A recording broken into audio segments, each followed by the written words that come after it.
Today we're going to take a break from our regular series and talk about the fears around the coronavirus.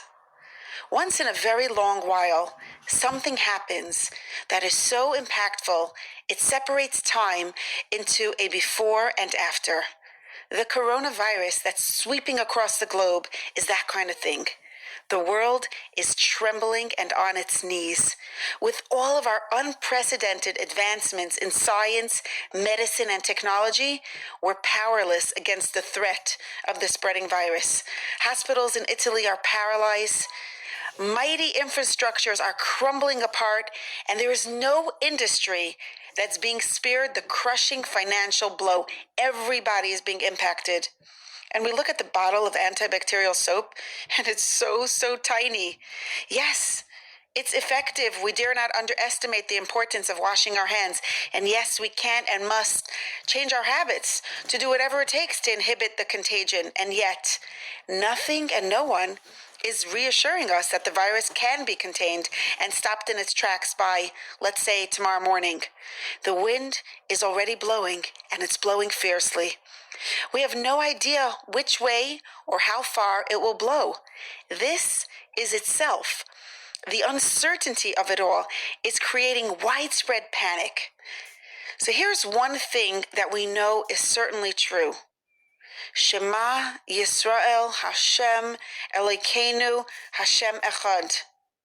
Listen, Yisrael, Hashem, our power, our Eibishter, Hashem is one. That's the truth. That's the certainty. Hashem is running the show. Hashem is in charge. Let's remember it and take it in. Literally slow down, take a deep breath, and think about it.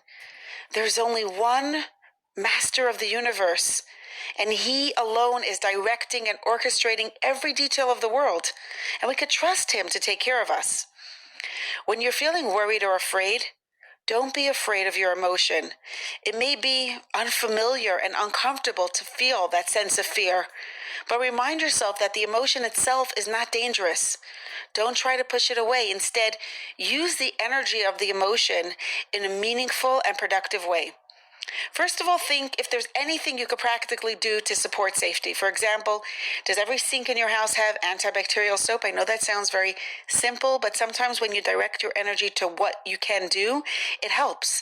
Can you replace your hand towels with paper towels? Can you have a firm rule that everyone washes up right when coming into the house? Can you have a conversation with your kids about that, with your husband, with yourself? And aside from the practical stuff that we can do to protect, the literally following the directions of medical advice, aside from that, here are two ways that we could actually benefit from our fear. Number one, we can turn our moment of fear into a moment of trust. When a little child is feeling afraid, they run to you. You hold them close and you reassure them, and then they run back to their toys with a new smile. So too, when we're feeling small and unprotected, let's take a moment to practice trust in Hashem. Let your heart run to your protector. Think about Hashem's presence and let that awareness give you the reassurance that you crave. This simple act of trusting Hashem, actively trusting Hashem in our minds and letting that make a difference in our hearts, this opens us up to Hashem's brachos, Hashem's blessings. As the Tehillim tells us, V'habayteich b'Hashem chesed yisayvevenu. A person who trusts in Hashem is surrounded and embraced by Hashem's loving kindness. So that's the first thing we could do with our fear. We can turn that moment of fear into a moment of trust. And the second thing we could do is we can turn our moment of fear into a moment of prayer. A moment of tefillah. When you're feeling afraid, there are words playing in your mind. What are those words? Listen to them and change them into a request. For example, instead of thinking, what if we all get sick? What if something bad happens, chas v'shalom? Turn to Hashem and use those very same words to ask Hashem to keep you and everyone healthy. When you find yourself ruminating, wondering about or imagining terrifying scenarios, your mind is wandering into all kinds of hospitals and scary things, redirect your thoughts. Turn to your protector and say, we are so vulnerable to many threats. Please keep us safe. We have no other security but you. In 5 years from now, when we look back at the 2020 Purim and Pesach season, we'll be using the language of before Corona and after Corona. Today, we are in the middle ground. We are past the before, and we're not yet in the after. In this space between before and after, we have a choice. No, we don't have a choice about the what, when, where of this virus. Clearly, those questions are just bigger than us.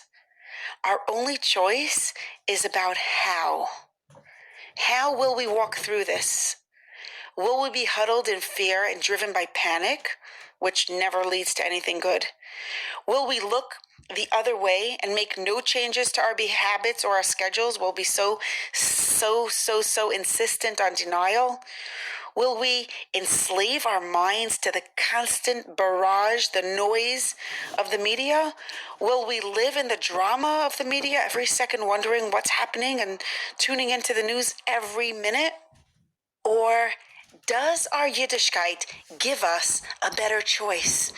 Does our Yiddishkeit empower us to choose a different way of being?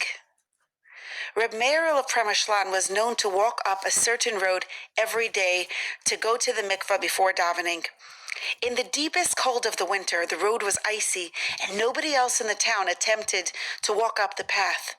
But every morning before davening, Reb Meir could be seen walking up the path, calmly, taking step after step, as if there were no slippery ice to fall on. The people of the town would see him walking that path, and they knew he was able to do that only because of a miracle. Hashem was protecting him. One day, two scoffers, two cynical people came to town. They were joking about everyone and everything, and of course, they couldn't tolerate the sense of awe and respect that the townspeople had for the tzaddik Reb Meir. When they heard the whispers about the tzaddik's daily morning walk, they turned to some of the people in the town and they said, "Big deal, wow, yay, so he could walk up the path in the cold weather. Bekenshen meinen he's special, wow. You know, today it's as cold as ever, and we could walk just the same. You'll see." With those famous last words, they turned to walk up the path that Reb Meir used to walk up. And obviously, within seconds, their screams filled the air. They fell, they got broken bones, bruised noses, and they had to be carried back to the little inn where they were staying. A few days later, when they recovered enough to limp on crutches, they made their way to Reb Meir and they begged for forgiveness for their mockery. And then they said, "Please tell us. You know, we are young and strong. We're athletic. We're capable. How could it be that we, with our best efforts, we slipped and fell right away, while you, without any athletic skills, you're able to walk up the road with such straightforward ease as if it's nothing?" Reb Meir looked at them and he said, "As men is zugebunden oben, fällt man nicht unten." When you are connected above, you don't fall below. We Yidden are zugebunden oben. We're connected above. We're connected to Hashem.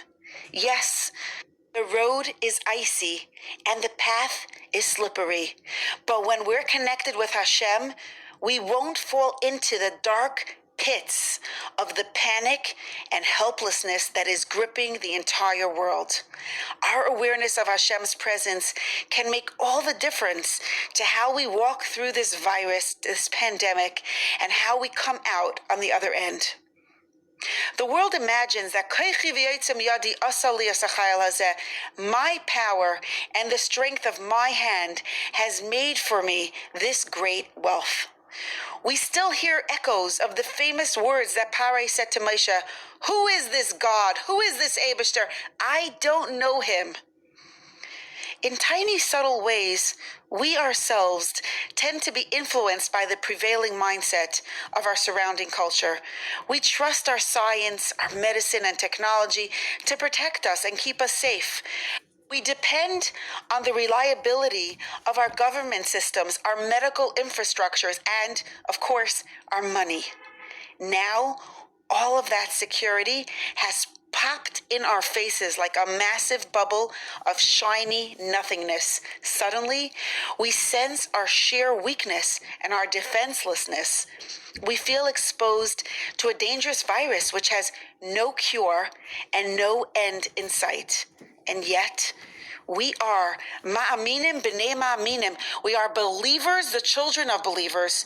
When our sense of dependency on people, places, and things proves to be an illusion, we immediately reach deeper inside ourselves for the truth we have always known. We turn to Hashem, the one who is eternally reliable and dependable. Today, more than ever, we're more deeply aware that without Hashem's protection, we have nothing. This is the most liberating awareness because when we turn to Hashem, we have everything. Medicine and science cannot protect us, but we're not lost because Hashem can and does protect us.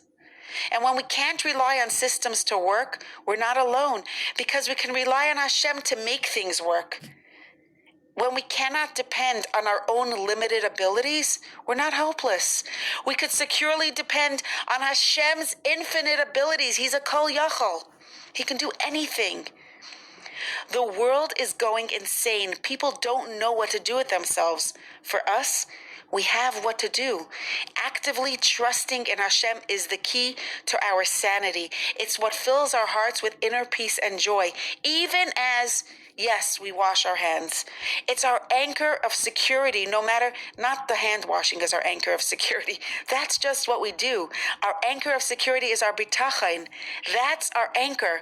No matter what else is going on around us, our bitachon holds us firm and strong.